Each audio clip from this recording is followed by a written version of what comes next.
Back again, back again. Alright, now I came up with a brilliant idea, which probably isn't that brilliant. I just should have come up with it earlier. So the clock doesn't start ticking in this until you have started wiping out stalls. Now, I can just, first of all, I can drive around and locate a bunch of them first on the map to make sure I remember where they all are. And second of all, I can eliminate some of my travel time by doing this, because now the timer won't start until I destroy one. So what I can do is to eliminate having to go back and forth. I can go over to Shoreside, start taking them out, then come back, do all the stuns, then go to Portland, and that will do it. Alright, there's 5.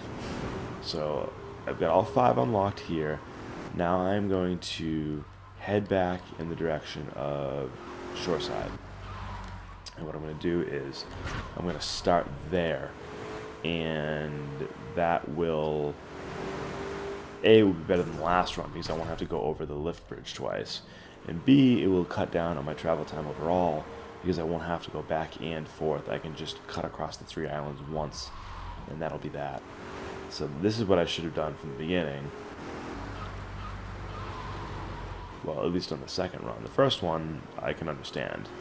The second run, because the first one I thought they were popping randomly. On the second one, I should have been smarter, and I should not have done it the way I did it. But now I've got a strategy in place. Strategy, as I like to call it. And I should be able to do this and not be an idiot. And then I'm going to call it quits for a bit, because I got to go out. It's getting to be afternoon. I need to go out and be a normal human being for a bit. And then I'm going to go back and talk to myself some more. Alright, so again, I'm going to strategically go past this one again and go do this one up here, and then this will be my starting point. So from that point, it'll just be a straight line back to the airport, back to Staunton. And then I can wipe those out, then I can go over to Callahan, and then I should be able to finish this. Watch, I'm going to get all of them. I'm going to get 8 of the 9, and then the Mafia's going to blow me up. I can see it now. Alright, here we go. On your marks. Get set, and go. That just reminded me of Double Dare. Anyone remember Double Dare? Double Dare is one of those things that, like, I wasn't a huge fan of it. I watched it enough. It was entertaining. I wouldn't say I'm a huge fan of it now, but now, like, it does have a bit of a nostalgia factor. Like, hearing the theme song and seeing the stupid physical challenges, it does put a smile on my face, even though I wouldn't say it's something that I was way into when I was younger. Especially as far as Nickelodeon shows go. There's a ton of stuff I used to watch on that channel. Double Dare was okay, but it wasn't one of my favorites. I was much more into Legends of the Hidden Temple, which is amazing. If I could go on any kids game show ever, I think that would be the one I would choose. That was awesome. Guts was a big one. I love that. There used to be a channel on like extended cable that had just that stuff. It was just the like games and stuff that Nickelodeon used to have on. So it was like, you know, reruns of Guts, Legends of the Hidden Temple. I don't think it had Double Dare. It might have had Finders Keepers and Nick Arcade. I don't think it had Double Dare for some reason. I could be wrong. Or maybe it had like the later versions of Double Dare. I know they did like Family Double Dare, Super Sloppy Double Dare, whatever. But for some reason, I don't think they aired the original Double Dare. I remember one of the fun internet facts that I learned early on was Mark Summer or Mark Summers, I forget what his name is, one of the two, and he was the host of Double Dare, and apparently he has like really bad OCD, so like all the shit they did in that show must have driven him crazy. I mean, not laughing at the OCD, it's not funny, but it just an ironic thing. Of all the TV shows for you to host, you host that one that probably makes your OCD go apeshit. Fun fact. That's funny. I can't remember if it was Mark Summer or Mark Summers. Oh, that's going to drive me crazy. I'm going to have to look that up as soon as I turn this game off, because that is going to drive me crazy. Alright, yeah, Don't blow my car up, please. Thank you. Thought potheads are supposed to be mellow. Apparently not. Not in this game, anyway. You know, I'm gonna go get these two first, actually, and then get the third one, and then I will come back to the park after, because I have to come back up this way anyway. Alright, these two are easy. I'm just go sweep these quickly.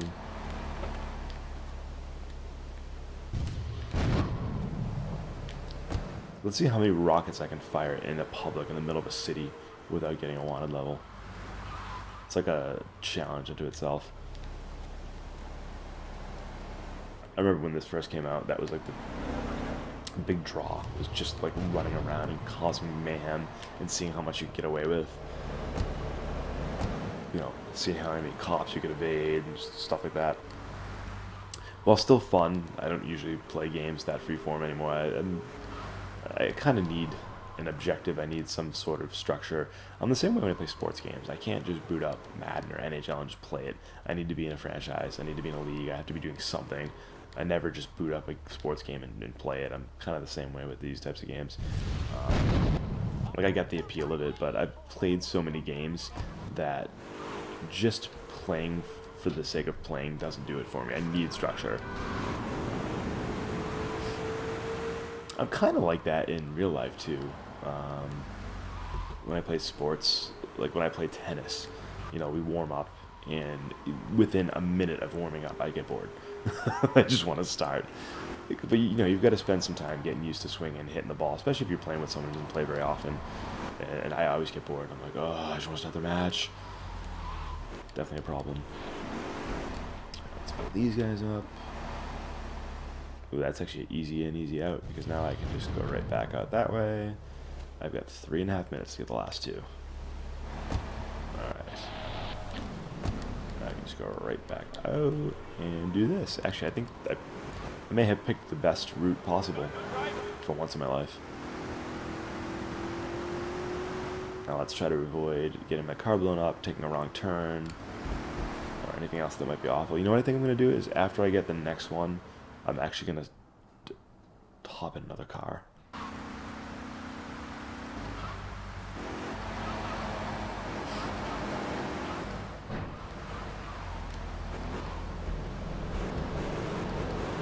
Hopefully that background noise is not picking up. In this building, when people go in and out of doors, the walls on the outside of the apartments are paper thin. You can hear everything that happens in the hallway. So when people are slamming the front door over and over again, it gets annoying, but part of life, part of living near the door to the building. But it beats living on garden level, that's for sure. Alright, let me, you know what I can do? I can hop in the Hummer. Ooh, actually, is that gonna... I wonder if I hop in this, if it's gonna start Patriot Playground and cancel this mission. Well, I'm gonna take that chance. To take the chance and hope it's not the case. Thank God. I would have been very angry. It would have been my own fault if that happened. Luckily, that did not happen. I've already completed Patriot Playground. I have no desire to ever play it again. That is a beyond obnoxious mission. Although, when it comes down to it, the worst one was Gripped. Gripped was terrible. I finally beat it. Unfortunately, I beat it off camera. I didn't want to make Let's Plays with me just trying Gripped over and over and over again and rage quitting. I didn't think that was going to make for very good videos, so I didn't bother. But I did save the video to my PS4, and nice. I was like, shit, do I have to do something else? Yeah, so I saved the video to my PS4. I'm going to eventually throw a commentary track on it, because I think that was that's a fun thing to just see me finally succeed in that stupid mission. Alright, let's go back over. Let's go back over, start the final. I'm just going to check out what the next mission is just once. Like I said, I got to get going. I've got plans this afternoon, but I should still have about a half hour before I really need to actually mobilize. So I'm going to try out one more mission, just because I'm curious as to what it is. I already know what Mission 73 is. It's the exchange. But Mission 72, maybe it is an Asuka mission. I thought it was a Catalina mission, but maybe not. I thought you had to run one for Catalina before the exchange, but I could just be wrong. Or I could be right. Because I know there's one where you show up and Asuka is just dead, which might be this one. I love beeping the horn in this thing. Which is funny, because in real life, I'd never beep my horn at all, and I get really angry when other people do it. I think I talked about that in another video. I never, ever do that in real life. It really pisses me off. Right.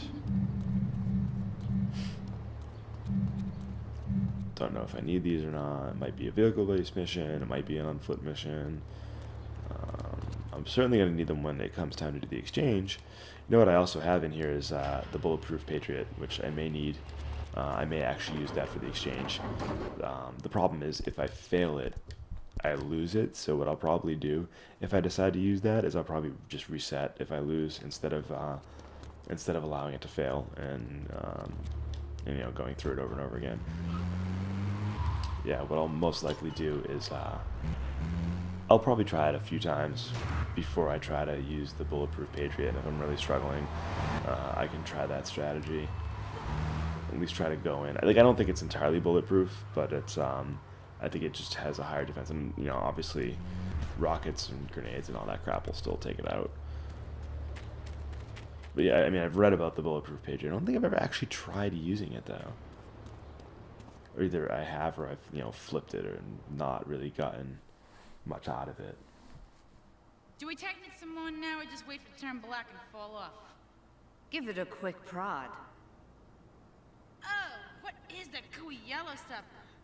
Hey, babe! My handyman. I was bored, so I came over to keep Asuka company.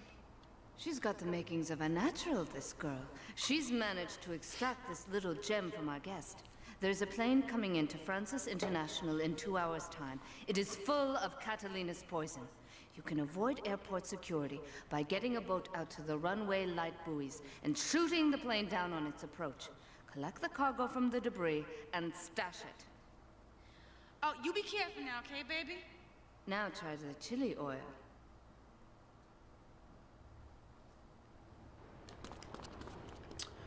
All right. You know what? I don't want the Hummer. I want a faster car. Hummer's great if you're looking for defense, but I just want speed here. Okay, I don't know if I remember this one. I'm sure I've done it multiple times. I don't remember if it's difficult. I've got plenty of rockets, though, so I'm not worried about ammo. Alright, so I am headed to the airport. Aeroport Francis International. I think it's actually called Francis International in Grand Theft Auto 4 as well, in that version of Liberty City, which is the more realistic to actual New York version of Liberty City. It's funny, playing through this makes me want to go play that again. I haven't busted that one out in a while.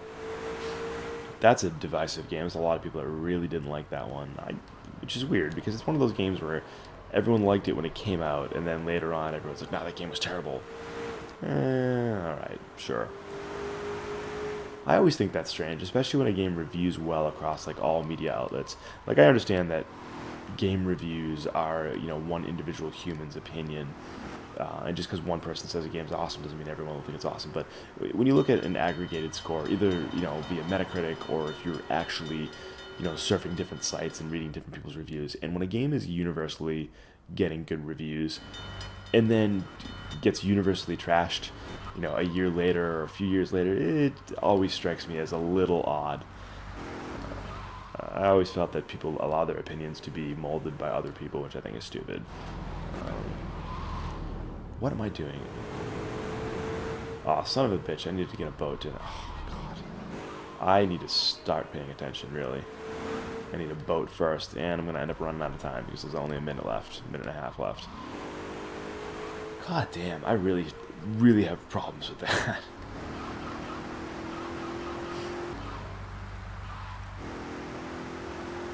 Yeah, no, I get it. Oh, wait a minute. You know what? I'm not going to get a boat in time. There's no way. I'm just going to go to the runway and see if I can shoot it down from the runway. There's no way in hell I'm getting a boat in time.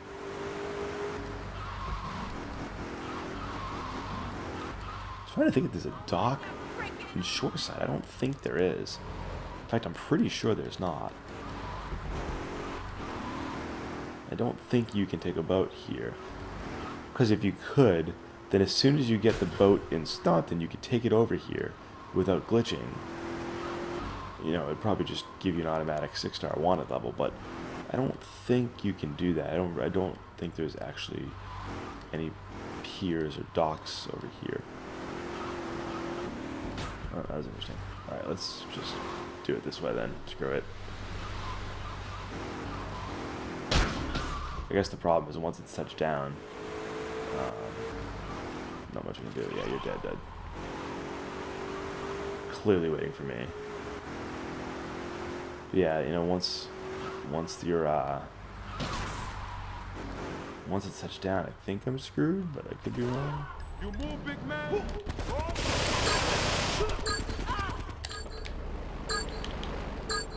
Alright, yeah.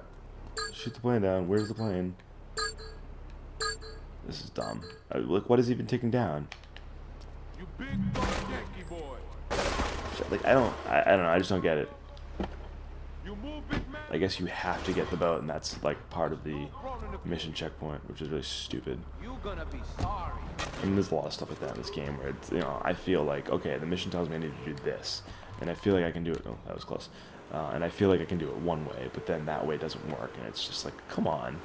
It did what you asked me to do. Like, why do I have to do it in a specific way? But again, you know, 15-year-old game. You know, a game made today probably would allow you a little more freedom in choosing how to do certain things. I like the Rockstar logo on the helicopter. It's awesome. That was my one biggest disappointment from both this game and the PSP one, Liberty City Stories, that you can't fly a helicopter in either of those two games. In all of the other Grand Theft Auto games, you can fly, but you can't in this one. Actually, I don't think you can technically fly in 4 either. Like, you can take the helicopter rides with Brucey, but I don't think you can technically fly it yourself. And I don't know if that's like a September 11th thing. That could be a thing where Rockstar decided they don't want you flying planes through New York City. That could be. That would make sense. But I don't recall if you can fly anything on your own in that game. I might be wrong. I don't think you could. But I know in Vice City you can do it, in Vice City Stories you can do it, in San Andreas, Grand Theft Auto 5 you can fly, all these other games you can fly. It's just the Liberty City based ones you can't. Alright, so I think I'm done for the moment. I need to head out. So hopefully I will be able to finish this one later tonight, and maybe let's play something else.